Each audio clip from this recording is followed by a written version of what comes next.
As the months passed, word began to spread through their neighborhood that Carmen's daughter was not just smart but extraordinary. It started quietly, with neighbors whispering to one another about the little girl who could greet them in their mother tongues, who remembered their sayings, who asked questions with genuine curiosity. Soon it became impossible to go to the corner store or the laundromat without someone calling out, "Lucia, say this in Italian." Or, "Lucia, how do you say thank you in French?" At first it was playful, a novelty that amused people, but over time the amusement gave way to admiration. In a community of immigrants where language often defined isolation, this child's ability to bridge worlds felt almost magical. For Carmen, the attention was both a source of pride and worry. Pride because she saw her daughter's gift lifting her beyond the narrow life that had trapped so many before her. Worry because she knew how envy could grow in the cracks of admiration, how the world could turn quickly against those who dared to shine too brightly. She reminded Lucia constantly to stay humble, to be careful about when and how she revealed her abilities. Yet Lucia, though respectful, carried herself with a quiet assurance that sometimes frightened her mother. It was not arrogance, it was destiny, and she wore it like armor. At school, the divide between Lucia and her classmates widened. Teachers began pulling her into advanced projects, inviting her to after-school clubs where she could practice with older students. She helped tutor newcomers who spoke little English, guiding them with patience and switching into their native languages when they grew too frustrated to continue. Some classmates adored her for it, calling her the translator, while others rolled their eyes, muttering that she was just showing off. The jealousy stung at times, children whispering about how she thought she was better than them, but Lucia refused to let it slow her down. She knew the same words that earned her mockery here might one day earn her a seat at tables her classmates could not yet imagine. The adults in her world, however, recognized something rare. One librarian, an elderly woman named Mrs. Whitaker, began setting aside books for Lucia each week. Foreign novels, collections of poetry, even beginner's guides in languages not taught in school. "A mind like yours comes once in a generation," she told her one evening as she slid a worn copy of Goethe's Faust across the counter. "Promise me you'll keep feeding it. Don't let anyone tell you your gift doesn't matter." Lucia nodded solemnly, clutching the book to her chest. "I promise," she said, and she meant it. Still, there were challenges that no gift could erase. Their poverty remained constant, an anchor that weighed on every dream. Carmen often worked double shifts, returning home so exhausted she could barely stand. The rent climbed higher each year, and the refrigerator often held more empty space than food. There were days when the electricity bill went unpaid, leaving Lucia to study by the flicker of candlelight. Yet even in those shadows, she whispered vocabulary words, recited poems, and practiced the tones of Mandarin, her hunger for knowledge stronger than the hunger in her stomach. One evening, as she sat at the table surrounded by scattered papers, Carmen collapsed into a chair across from her, burying her face in her hands. "I don't know how much longer I can do this," she murmured, her voice breaking. "The bills, the hours, the pain in my back. Sometimes I feel like I'm failing you, mija." Lucia looked up from her notes, her heart aching at the sight of her mother's despair. She reached across the table and took Carmen's hand, her small fingers curling around the calloused palm that had scrubbed countless floors. "You're not failing me, Mama," she said firmly. "You're giving me everything. Every book, every minute, every chance I have, it's because of you. And one day I'll use all of this to make sure you never have to work like this again." Carmen lifted her head, tears glistening in her tired eyes. For a moment she allowed herself to believe it, to imagine a future where her daughter's brilliance carved a path neither of them could yet see. She nodded slowly, holding her daughter's gaze as though drawing strength from it. That strength would soon be tested in ways they could not have predicted. The first glimpse of what might lie ahead came unexpectedly. At a community event hosted by a local nonprofit, families gathered in a cramped gymnasium decorated with paper streamers, sharing food and stories. Among the guests was a visiting representative from an international foundation, a woman who had spent her life traveling across continents. During a casual conversation, she overheard Lucia speaking in fluent French to a boy from Cameroon and stopped in her tracks. "Excuse me," the woman said, astonished. "Did you just say you're 12? Lucia nodded, a little shy under the stranger's sharp gaze. "And you speak French like that?" "I speak other languages too," Lucia admitted quietly. The woman's eyebrows shot up. Show me. Lucia hesitated, glancing at her mother for permission, but Carmen nodded reluctantly. So with the composure of someone twice her age, she shifted effortlessly into Spanish, then German, then Mandarin. The crowd around her grew still, conversations fading as they watched this young girl command a stage she hadn't even known she was standing on. By the time she finished, the room erupted in applause. The representative smiled in amazement.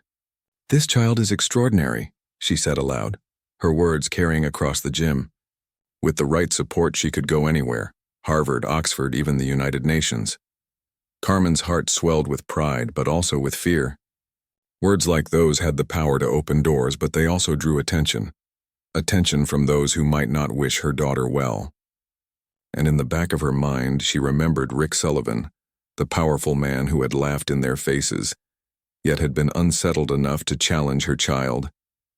The world of wealth and influence was dangerous, and though Lucia's gift was a light, Carmen knew too much light could attract both admiration and shadows.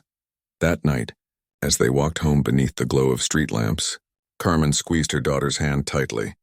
"You're starting to be seen," she said softly, "and being seen is both a blessing and a risk. Remember who you are, Lucia. Remember where you come from. Don't let anyone, whether they admire you or hate you, decide your worth." Lucia nodded, her eyes shining with determination. "I won't forget, Mama, I promise." She didn't know then how soon that promise would be tested, or how the path ahead would draw her once again into the orbit of Rick Sullivan, the man who represented everything she refused to bow to. The weeks that followed the confrontation with Rick Sullivan passed in their usual rhythm of school, work, and late-night study sessions. But beneath the surface, something had shifted. For Carmen, there was a lingering fear that her daughter's boldness would bring consequences they could not afford. For Lucia, however, there was only determination, sharpened by the certainty that every word she learned was a weapon against the arrogance of men like Sullivan. Language became more than an interest. It was her way of writing her own destiny in a world that seemed eager to script her story without her consent. Carmen had always been cautious with money, stretching every dollar as though it were elastic. Their meals were simple: rice, beans, whatever meat she could buy on sale. But she saved a little each week to buy used books in foreign languages from thrift shops. Sometimes they were children's storybooks, sometimes old grammar manuals, their pages yellowed and their spines cracked. To Carmen, they were investments. To Lucia, they were treasures. She devoured them like food, sounding out each word until the sentences became music she could carry in her mouth. One evening, as Carmen returned from work with aching feet and a sore back, she found her daughter perched on the windowsill, reading aloud from a French play she had borrowed from the library. The streetlight spilled golden light across her face, and the cadence of her voice was so smooth that Carmen stopped in the doorway, listening in awe. For a moment, she forgot the bills stacked on the kitchen counter and the exhaustion weighing her down. All she saw was her daughter standing on a threshold of possibility, reciting lines that had been written in another century, in another land, but now lived again in the voice of a 12-year-old girl in a modest apartment. Carmen felt tears sting her eyes, though she quickly wiped them away. At school, teachers had begun to notice. While her classmates doodled in notebooks or struggled to remember irregular verbs, Lucia switched easily between languages, astonishing those who listened. A Spanish teacher once challenged her with a passage from Cervantes, expecting her to stumble, but Lucia read it aloud with near-native precision, her accent rolling naturally as though she had been born in Madrid. In German class, she not only completed the exercises but corrected her teacher's minor pronunciation slip, earning both admiration and irritation. Teachers debated whether she was a prodigy or simply unusually disciplined, but either way, her reputation began to grow. Not all attention was kind. Some classmates resented her, whispering that she was showing off, that she thought she was smarter than everyone else. They teased her for carrying around language books instead of comic books, for spending lunch breaks with headphones in her ears, listening to foreign radio stations instead of gossiping. But Lucia bore it with quiet resilience. She knew the world often mocked what it could not understand. Every insult only steeled her resolve, reminding her that she was walking a path not everyone could see. Her mother, though proud, worried about the pressure. One night, as Lucia scribbled in her notebook, practicing the delicate characters of Mandarin, Carmen placed a gentle hand on her shoulder. Mi hija, she said softly, slipping into Spanish as she often did when emotion ran deep. You don't have to prove yourself to anyone. Not to Mr. Sullivan, not to your teachers, not even to me. You are enough just as you are. Lucia looked up, her eyes shining with the stubborn fire that had carried her this far. Mama, I know, but I want this. I don't just want to be enough. I want to be more. I want to go places, speak to people no one else can, open doors no one else even sees. If he laughed at me for saying languages are power, then I'll make sure one day the whole world sees that they are. Carmen's chest tightened with both fear and pride. She had spent her life shrinking, learning to endure invisibility, but her daughter was different. She refused to disappear. And though Carmen sometimes wished she could shield her child from the world's cruelty, she knew she could not stop a fire once it had caught flame. Opportunities, though scarce, began to appear. At the local library, a volunteer program allowed students to tutor immigrant families in English. Lucia joined eagerly, and in return the families shared their native tongues with her. She learned lullabies in Arabic from a Syrian mother soothing her baby, picked up conversational Italian from an old man who missed his homeland, and absorbed Polish idioms from teenagers who had just arrived in the neighborhood.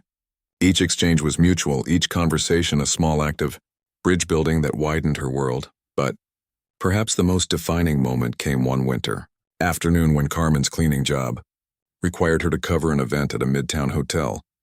It was a business conference, crowded with suits and briefcases, and she reluctantly brought Lucia along, instructing her to sit quietly in the corner while she worked. Lucia, however, could not help listening.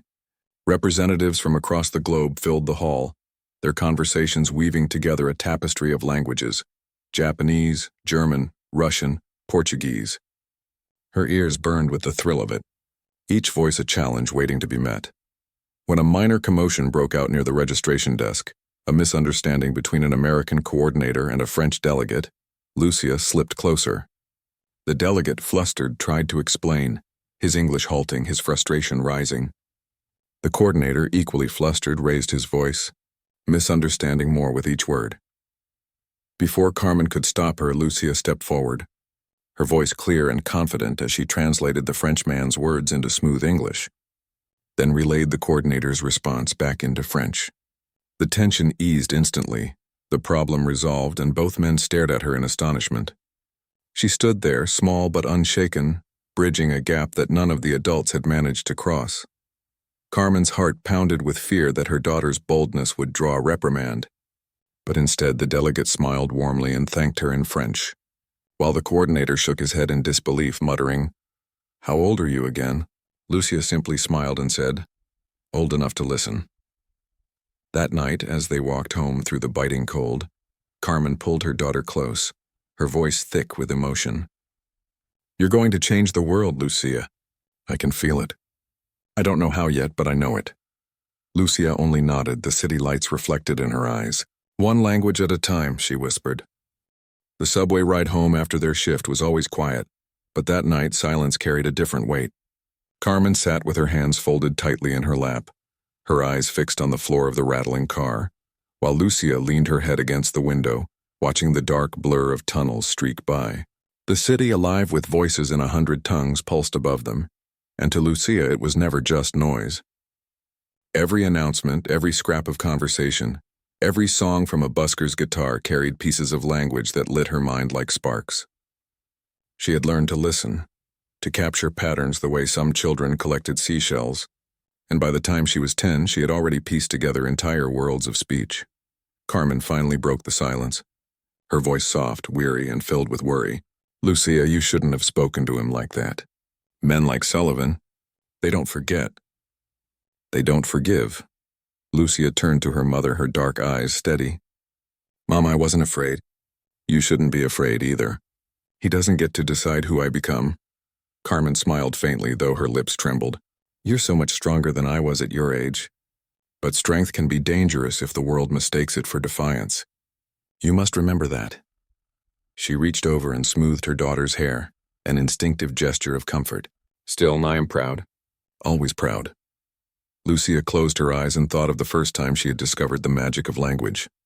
She had been 4 years old, sitting on the steps of their small apartment building when their neighbor from Puerto Rico had greeted her in Spanish.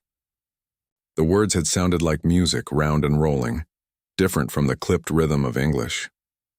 "Hola, muñeca," the woman had said warmly, and Lucia had repeated it back, her tiny voice mimicking the cadence perfectly. The woman had laughed with delight, and from that moment Lucia had wanted to collect words the way other children collected toys. Her mother had noticed quickly. At night, when she read borrowed library books to her daughter, Carmen would sometimes stumble over the foreign names or phrases in children's stories. But Lucia would repeat them easily, storing them away as if her mind had been built as a vault for sound. By the time she entered kindergarten, she could switch between English and Spanish without hesitation, surprising even the teachers. The real test had come a year later, when their building received new tenants from Senegal.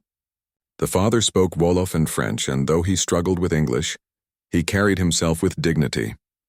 Lucia, fascinated, began to sit near their doorway whenever he spoke to his children. She absorbed the sounds, repeating them softly under her breath until one day she greeted him in Wolof.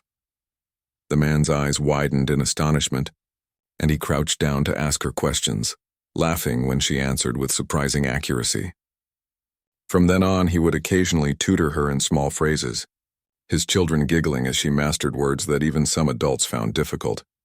Carmen had been cautious at first, unsure whether encouraging this obsession with languages would distract her daughter from schoolwork.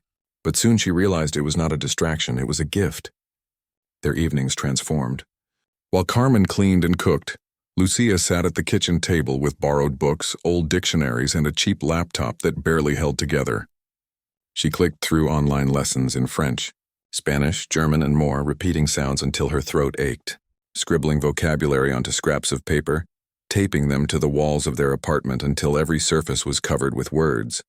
Their apartment became a living classroom, the walls speaking back in every language imaginable. Above the stove, scraps of paper read pan, pain brought, each word for bread reminding her of both sustenance and survival. On the bathroom mirror, she had taped verbs in neat columns to be ser, être, sang. Every morning, she brushed her teeth while reciting conjugations, her reflection mouthing determination back at her. It was not easy. They had no money for tutors, no funds for immersive travel or summer programs abroad. What they had was resourcefulness. Lucia borrowed children's books in foreign languages from the library, checking out stacks so high she struggled to carry them home. She listened to radio stations online, letting the foreign music wash over her until she recognized words hidden in melodies. She volunteered to help elderly neighbors from different backgrounds with errands, and in return, they spoke to her in their mother tongues. She absorbed Polish phrases from Mrs. Nowak in apartment 3B, learned Arabic greetings from the grocer down the block, picked up Italian idioms from the retired tailor who always sat by the stoop in the evenings. Each voice became a thread, and Lucia wove them together into a tapestry richer than anything money could buy. By 12, she could hold conversations in 9 languages, shifting seamlessly between them like a musician changing instruments mid-song. To her, language was not just communication. It was connection. Each tongue carried stories, humor, sorrow, and dreams. Each word was a doorway into someone else's soul, but it was also resistance. Each time she mastered a new phrase, she felt as though she were dismantling the chains that the world tried to place on her. People like Rick Sullivan measured worth in money and power, but Lucia measured hers in the ability to reach across borders, to belong everywhere and nowhere at once. She knew she could not change the color of her skin or the uniform her mother wore to work, but she could arm herself with knowledge, with words that no one could strip away. As the subway screeched into their stop, Carmen gathered her things and rose, weary but alert. Lucia followed, her mind already rehearsing the sounds of a new phrase she had overheard earlier that day from a construction worker speaking Mandarin on the corner. To others it might have been noise, but to her it was another lock waiting for a key. That night, in their small apartment, as Carmen fell into an exhausted sleep, Lucia stayed awake at the kitchen table, her textbook spread before her, her lips moving silently as she practiced tones that twisted in her mouth like unfamiliar music. Outside the cracked window, the city hummed in dozens of voices, but inside, a single light burned late into the night, a light that illuminated not just the room, but the future of a girl who refused to be ordinary. The subway ride home after their shift was always quiet, but that night silence carried a different weight. Carmen sat with her hands folded tightly in her lap, her eyes fixed on the floor of the rattling car, while Lucia leaned her head against the window, watching the dark blur of tunnels streak by. The city alive with voices in 100 tongues pulsed above them, and to Lucia it was never just noise. Every announcement, every scrap of conversation, every song from a busker's guitar carried pieces of language that lit her mind like sparks. She had learned to listen, to capture patterns the way some children collected seashells, and by the time she was 10, she had already pieced together entire worlds of speech. Carmen finally broke the silence, her voice soft, weary, and filled with worry. "Lucia, you shouldn't have spoken to him like that. Men like Sullivan, they don't forget. They don't forgive." Lucia turned to her mother, her dark eyes steady. "Mom, I wasn't afraid. You shouldn't be afraid either. He doesn't get to decide who I become." Carmen smiled faintly, though her lips trembled. "You're so much stronger than I was at your age. But strength can be dangerous if the world mistakes it for defiance. You must remember that." She reached over and smoothed her daughter's hair, an instinctive gesture of comfort. "Still, I am proud. Always proud." Lucia closed her eyes and thought of the first time she had discovered the magic of language. She had been 4 years old, sitting on the steps of their small apartment building when their neighbor from Puerto Rico had greeted her in Spanish. The words had sounded like music, round and rolling, different from the clipped rhythm of English. "Hola, muñeca," the woman had said warmly, and Lucia had repeated it back, her tiny voice mimicking the cadence perfectly. The woman had laughed with delight, and from that moment Lucia had wanted to collect words the way other children collected toys. Her mother had noticed quickly. At night, when she read borrowed library books to her daughter, Carmen would sometimes stumble over the foreign names or phrases in children's stories. But Lucia would repeat them easily, storing them away as if her mind had been built as a vault for sound. By the time she entered kindergarten, she could switch between English and Spanish without hesitation, surprising even the teachers. The real test had come a year later, when their building received new tenants from Senegal. The father spoke Wolof and French, and though he struggled with English, he carried himself with dignity. Lucia, fascinated, began to sit near their doorway whenever he spoke to his children. She absorbed the sounds, repeating them softly under her breath until one day she greeted him in Wolof. The man's eyes widened in astonishment, and he crouched down to ask her questions, laughing when she answered with surprising accuracy. From then on, he would occasionally tutor her in small phrases, his children giggling as she mastered words that even some adults found difficult. Carmen had been cautious at first, unsure whether encouraging this obsession with languages would distract her daughter from schoolwork. But soon she realized it was not a distraction, it was a gift. Their evenings transformed. While Carmen cleaned and cooked, Lucia sat at the kitchen table with borrowed books, old dictionaries, and a cheap laptop that barely held together. She clicked through online lessons in French, Spanish, German, and more, repeating sounds until her throat ached, scribbling vocabulary onto scraps of paper, taping them to the walls of their apartment until every surface was covered with words. Their apartment became a living classroom, the walls speaking back in every language imaginable. Above the stove, scraps of paper read pan, pain brought, each word for bread reminding her of both sustenance and survival. On the bathroom mirror, she had taped verbs in neat columns to be ser, être, sang. Every morning, she brushed her teeth while reciting conjugations, her reflection mouthing determination back at her. It was not easy. They had no money for tutors, no funds for immersive travel or summer programs abroad. What they had was resourcefulness. Lucia borrowed children's books in foreign languages from the library, checking out stacks so high she struggled to carry them home. She listened to radio stations online, letting the foreign music wash over her until she recognized words hidden in melodies. She volunteered to help elderly neighbors from different backgrounds with errands, and in return, they spoke to her in their mother tongues. She absorbed Polish phrases from Mrs. Nowak in apartment 3B, learned Arabic greetings from the grocer down the block, picked up Italian idioms from the retired tailor who always sat by the stoop in the evenings. Each voice became a thread, and Lucia wove them together into a tapestry richer than anything money could buy.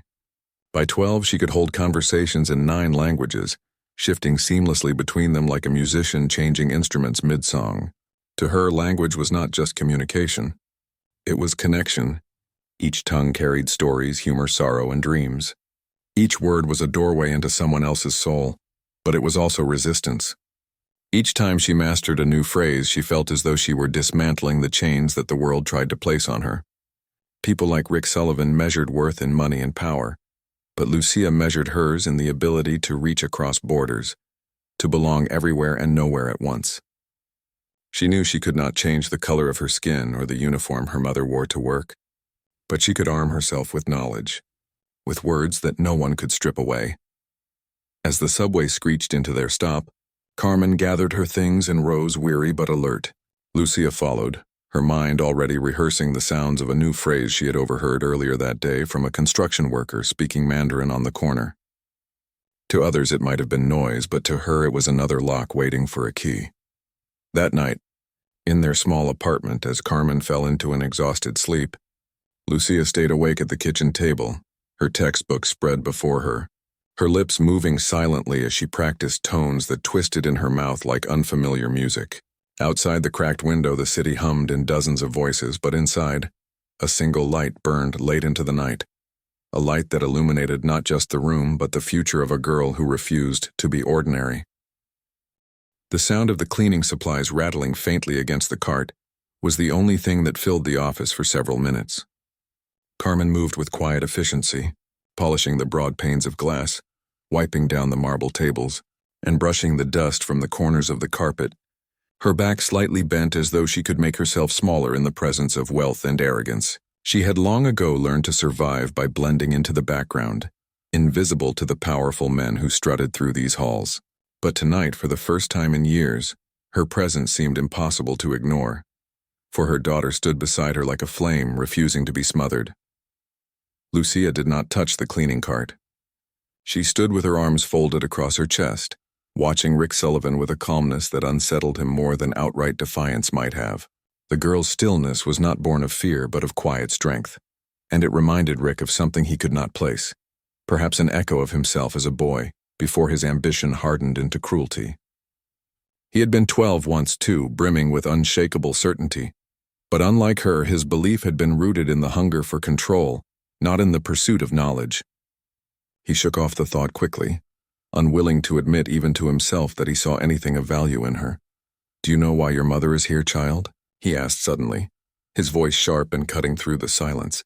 He wanted to push her back into the role he believed belonged to her, small, powerless, insignificant. Lucia's eyes flicked briefly to her mother, who was bent over scrubbing a stubborn mark from the marble, then back to Rick. "She is here because she works hard," she replied. "Because she takes care of me and gives me everything she can." Rick let out a short laugh, more of a scoff than amusement. "No, she is here because she didn't have what it takes to climb higher. She's here because she settled for less. That's what happens when you don't dream big enough or fight hard enough. The world eats you alive and you end up cleaning up after people who did have the vision."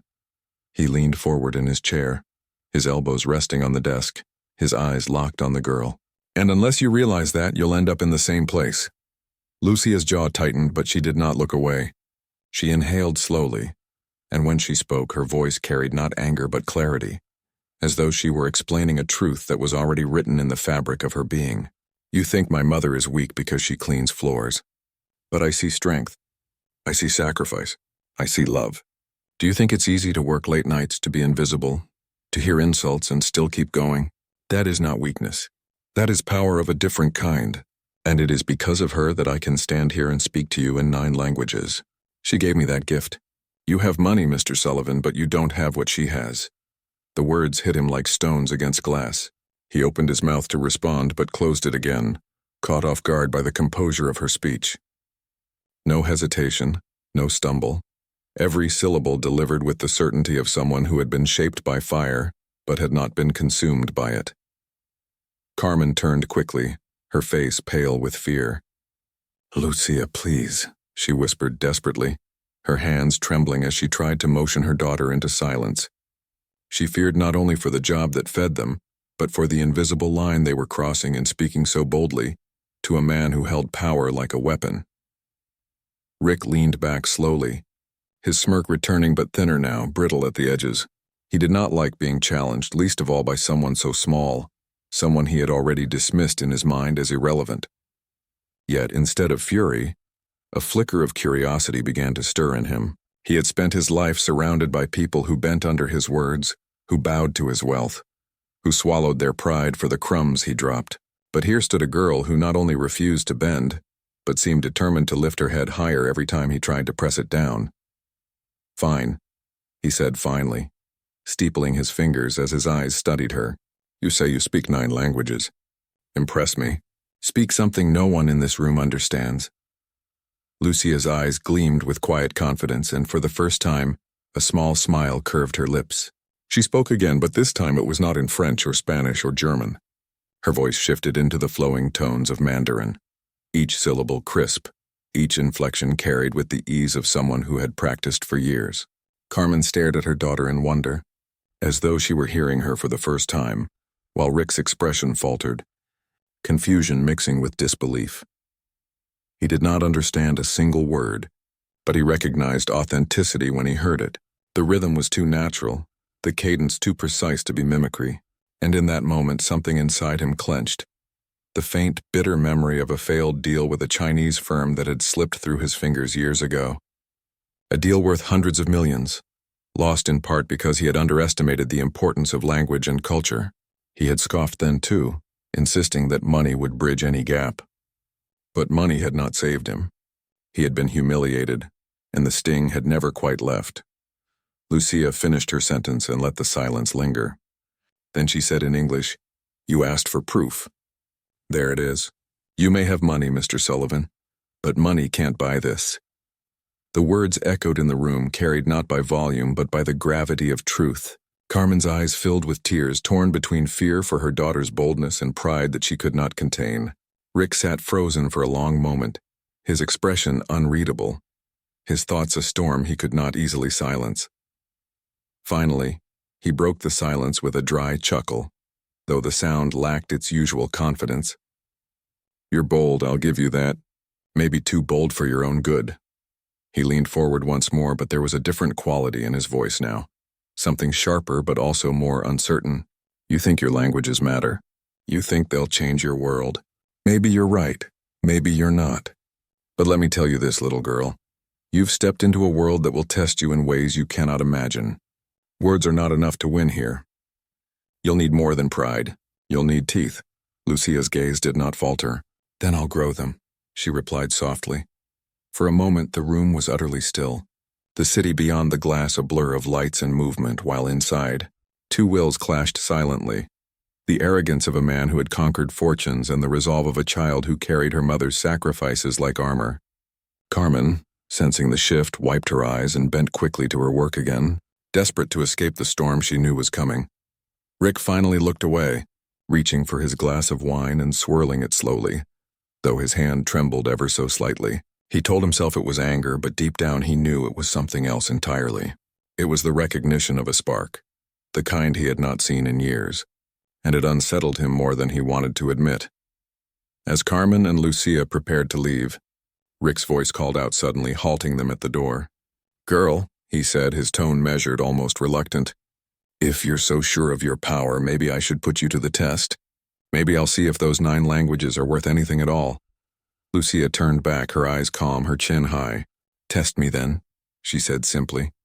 And with that, part 1 closed not in silence, but in the heavy weight of a challenge that neither of them could walk away from. Rick Sullivan tilted his head as he studied the girl who stood before him with her chin slightly raised, as if she were the one in command of the office and not him. Her words, spoken with quiet certainty, had unsettled him more than he wanted to admit. For years, Rick had built his empire not just on technology and business, but also on the psychological art of intimidation. He thrived on reminding people of their place, making them feel small so that his power seemed larger. Yet here was a 12-year-old who had spoken with the poise of a diplomat, her words echoing in languages that carried history, culture, and pride. Something in the room had shifted, though Rick fought to smother it under laughter. He leaned back against his desk, his laughter fading into a smirk as he folded his arms across his chest. "Languages are power? he repeated mockingly, his voice dipped in condescension. That's what you think? Listen, kid. In this world, money talks louder than any language you can learn. You can speak French, Spanish, or whatever else you've picked up, but none of that will pay the bills or put food on the table. It certainly won't get you up here on the 52nd floor unless you're polishing the glass. Carmen stiffened, her hands gripping the cart tighter, but she remained silent. She had learned long ago that arguments with men like Sullivan were like screaming into the wind, pointless and exhausting. But Lucia was different. She had not yet been broken by the world's cruelty, nor had she learned to keep her fire hidden. Lucia took a step forward, her eyes steady on him, her voice carrying the calm confidence of someone who had rehearsed not the words but the belief itself. Languages open doors, she said. They let you speak to people others can't reach. They let you build bridges where others see walls, and they let you understand the hearts of those the world ignores. You think money is the only thing that matters, but money is useless if you cannot connect with people. Rick's smirk wavered, though only for a heartbeat. His instinct was to crush this defiance before it spread. Like a weed sprouting in a garden, he prided himself on keeping pristine. Child, he said with deliberate slowness, you have no idea how this world works. Do you know how many languages I need to run a billion-dollar company? 1, English, that's it. Everyone comes to me. I don't need to go to them. That's what power looks like. But even as the words left his mouth, a small voice in the back of his mind whispered the uncomfortable truth. He had lost deals before, particularly in Asia and Africa, precisely because he lacked cultural understanding. He had dismissed it as trivial, blaming his staff for not negotiating well enough, but the memory gnawed at him now as the girl stood her ground. Lucia did not answer him with more words immediately. Instead, she let the silence stretch, the weight of her unbroken gaze pressing against him. Then, with deliberate composure, she spoke in yet another language, this time German, her pronunciation crisp, her tone carrying the confidence of someone who had practiced far beyond memorization. Ich spreche auch Deutsch, Herr Sullivan. Manche Leute glauben, dass Geld alles ist, aber Geld kann keine Seele kaufen. Rick frowned. He did not understand every word, but he caught enough to know she had spoken about money, something about his name attached to it. His eyes narrowed, a flicker of irritation sparking beneath the polished veneer of control. He hated being reminded of his limitations, especially by someone who should, in his worldview, have no power at all. Carmen whispered sharply, Lucia, as if to warn her. But the girl did not retreat. Instead, she straightened her shoulders and clasped her hands in front of her, as though she were addressing him not as a janitor's daughter but as an equal in conversation. You laugh because you don't understand, Mr. Sullivan, she said firmly. But the world is bigger than this office. It is bigger than Manhattan. Every language is a key, and I am collecting them. One day I'll open doors you can't even see. Rick stared at her, his smirk fading into something harder to define. His instinct was to laugh again, to mock her until she shrank, but something about her tone stopped him. It wasn't arrogance, it was conviction, and conviction was dangerous because it planted seeds. He had built his fortune on reading people, and he could tell this girl wasn't lying. She truly believed what she said. That made her more unsettling than any adult who had walked into his office with rehearsed pitches and desperate smiles. Finally, he turned his attention back to Carmen, as though dismissing the child entirely. Control your daughter, he said sharply. She doesn't know when to keep her mouth shut. That's going to get her into trouble one day. Carmen's lips trembled, but she held her daughter's hand for a moment before lowering her gaze. Lucia means no disrespect, sir. Her voice faltered, the weight of years of submission pressing down on her shoulders. She just believes in herself. Rick chuckled coldly. Belief doesn't pay rent. He walked back behind his desk and lowered himself into his chair with the air of a king dismissing peasants. Now clean the place. I have a meeting in the morning, and I don't want to see a single fingerprint on that glass. For a moment, silence hung in the room, broken only by the distant horns of traffic below. Carmen bent to her work, pulling out supplies from the cart while Lucia stood still, her eyes never leaving the man who had tried to break her spirit. And though he had the skyscraper and the fortune and the reputation, it was Rick Sullivan who felt deep in the quiet part of his chest that he had been the one measured and found lacking. The glass walls of Sullivan Tech's 52nd floor office glowed with the shimmer of Manhattan's night. Outside, the city pulsed like a living machine, yellow cabs threading the avenues, skyscraper crowns blinking like beacons, and a river of neon that made the darkness itself seem alive. Rick Sullivan leaned back in his Italian leather chair, turning his wrist so the gold of his Patek Philippe watch caught the office lights. The gesture was deliberate. Everything Rick did was deliberate. He liked to remind people what success looked like. On the mahogany desk before him sat a half-empty glass of red wine, its surface trembling with the bass from the sound system hidden in the ceiling. Soft jazz played, a touch of refinement to disguise the cold sharpness in the man himself. The office itself was designed like a fortress of wealth. Paintings, real ones, not prints, lined the walls, each worth more than a family home. A carpet so thick it swallowed footsteps stretched from the doorway to Rick's desk, a silent reminder that anyone who entered here should walk carefully. Rick's secretary's voice chimed through the gold-plated intercom. "Sir, Carmen Johnson and her daughter are here." Rick smiled thinly. "Send them in." The doors slid open, whispering across their steel tracks. Carmen entered first, pushing a cleaning cart. Her uniform was neat and pressed, though her eyes carried the weariness of years of unnoticed labor.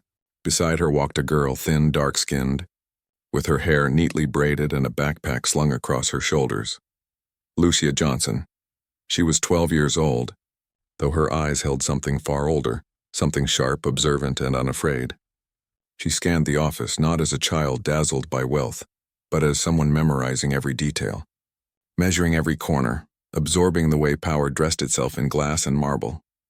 Rick circled his desk, his polished shoes tapping against the floor. He didn't look at Carmen at first. He looked at the girl.